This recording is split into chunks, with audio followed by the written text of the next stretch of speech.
તો સુરતમાં માતા પિતા માટે લાલબત્તી સમાન કિસ્સો સામે આવ્યો છે।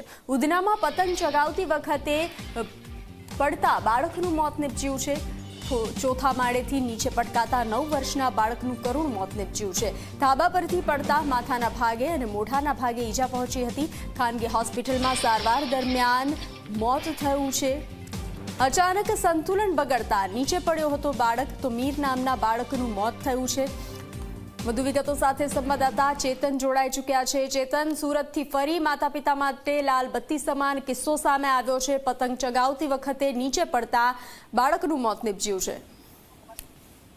જી બિલકુલ થી માતા પિતા માટે આ લાલબત્તી સમાન કિસ્સો ગણી શકાય, કારણ કે ઉત્તરાયણ આવી રહ્યું છે ત્યારે ઉત્તરાયણમાં અવારનવાર ટેરેસ પરથી પડવાના અનેક કિસ્સાઓ સામે આવી રહ્યા છે। ત્યારે વધુ એક કિસ્સો સુરતના ઉધના વિસ્તારમાં સામે આવ્યો છે, જ્યાં 9 વર્ષનો જે મીર છે તે સરકારી સ્કૂલના ધોરણ 3માં અભ્યાસ કરતો હતો। તેના મામાના ઘરે ગયો હતો અને આ દરમિયાન બપોરના સમયે જે મીર છે તે મીર જે મામાના જે ઘરની જે ટેરેસ છે તે ટેરેસ ઉપર પતંગ ચગાવવા માટે ચડ્યો હતો। જો કે આ દરમિયાન મીરનું જે સંતુલન છે તે ગુમાવ્યું હતું અને તે ટેરેસ પરથી નીચે પટકાયો હતો। મોઢા અને માથાના ભાગે ગંભીર ઈજા પહોંચી હતી। ત્યારબાદ મીરને 108 મારફતે સુરતની ખાનગી હોસ્પિટલમાં સારવાર માટે ખસેડવામાં આવ્યો હતો, જ્યાં સારવાર દરમિયાન મીરનું કરુણ મોત નીપજ્યું છે। હાલ તો મીરના મોતને લઈને પરિવારજનોમાં શોકનો માહોલ જોવા મળ્યો છે।